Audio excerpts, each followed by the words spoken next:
Hello दोस्तों, veterans नमस्कार। मैं दीपवंशी।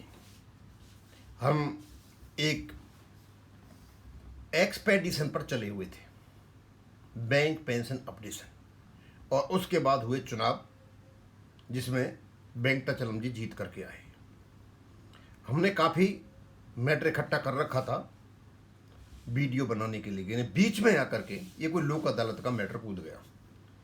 हमने सोचा धीरे धीरे करके जो हमने मैटर इकट्ठा कर रखा है उसे हम डालें।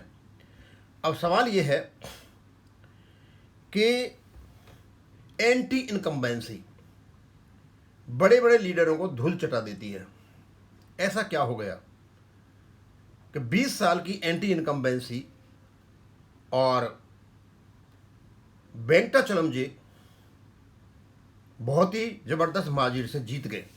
कुछ तो कारण रहा होगा, हमने उसका अध्ययन किया था। एक्चुअली है क्या, आज हम उसी के बारे में थोड़ा सा पढ़ करके बताते हैं, लंबा खींचने की जरूरत नहीं है। कहते हैं the question raises political, organizational and legal paradox, a balanced interpretation would be as follows.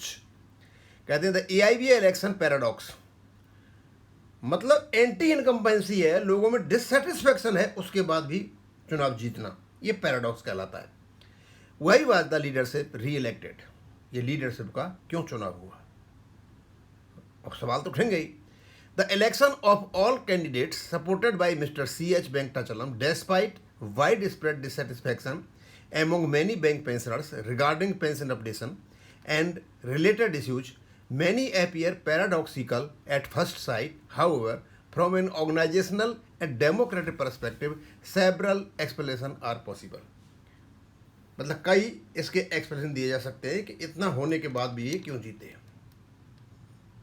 दोस्तों, पहला, First, IBA is primarily trade union of serving employees, not a pensioners organization. Many delegates may have voted based on issues such as wage settlement, job security, recruitment, privatization, industrial relations rather than pensioners' concerns alone. Therefore, pension-related grievances may not have been the decisive electoral issue. एक कारण हो सकता है कि भाई वो तो serving का है, तो उन्हें क्या लेना देना रिटायरीज से। दूसरा कारण, second, elections within unions are often influenced by organisational strength, cadre discipline and control over the union machinery.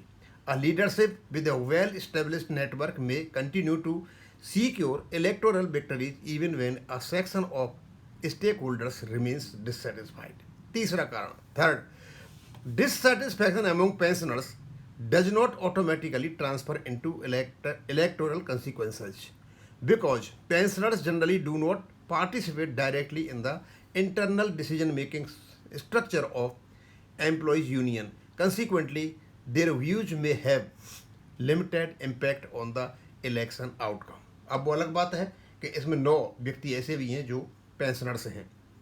Who is to be blamed? From a legal and constitutional standpoint, blame cannot be assigned merely because a leadership group was re-elected. Number 1, if pensioners believe that their interests were not adequately represented, the responsibility lies partly with the organization claiming to represent pensioners and partly with the policy matters responsible for pension administration. If members re-elected the same leadership, democratic accountability suggests that the electorate accepted the leadership's overall performance even if certain issues remain unresolved. If statutory rights exist under the Banking Companies Acquisition Act 1970 and the Bank Employees Pension Regulation, the ultimate responsibility of implementing those rights with the banks, the central government and the regulatory framework, not merely with any particular trade union. Pensioners को यदि उनके rights हैं 1970 act के अनुसार और अपने regulation अनुसार, तो उनको इम्प्लीमेंट करने का हमें बैंकों का, RBI के साथ कंसल्टेंट और भारत सरकार की अनुमति से, ये ट्रेड यूनियन का काम नहीं है। तीसरा, legal perspective, legally Union elections and pension entitlement are separate issues. AIBA. Electoral success does not determine the legality of pension updation. Pension rights, if flowing from statutory regulations, must be examined on the basis of the relevant act and regulations. No trade union election can extinguish, dilute, or override a statutory entitlement.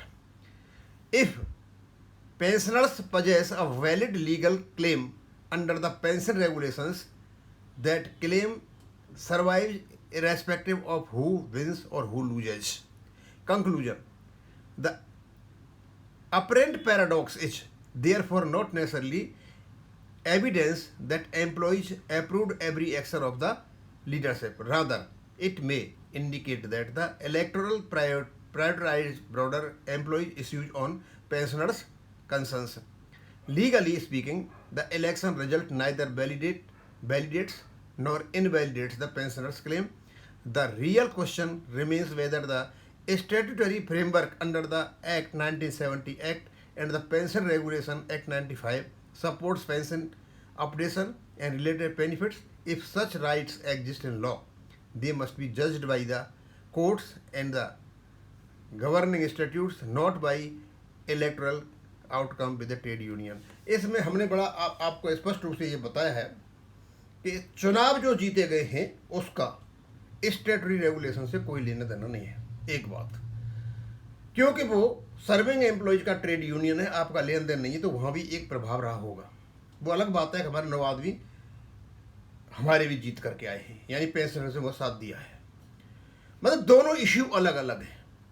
हम इसको अपने ही हिसाब से देख रहे हैं, pensioners के हिसाब से, लेकिन हम उन हिसाब से नहीं देख रहे, सर्विंग एम्प्लॉयज के हिसाब से नहीं देख रहे हैं. और यही एक पैराडॉक्स है कि डिससेटिस्फैक्शन होने के बावजूद भी इतनी स्वीपिंग विक्ट्री कैसे हुई. तो सीधा सीधा है कि हमारे जो रेगुलेशन है उसका ट्रेड यूनियन से कुछ भी लेना देना नहीं है. हाँ, उसमें ये रोड़ा जरूर अटकाते हैं और ये अटकाते रहे, अटकाते आए हुए हैं. तो ये है उसका असल कारण. और जीतने का कारण बहुत सारे हो सकते हैं, लेकिन ये क्या है, एक लीगली, लेजिटिमेटली और लॉफुली एवेल्युएशन है, इंटरप्रिटेशन है, ये जीत हार का. अब मैं यहीं ख़त्म करूँगा. Thank you.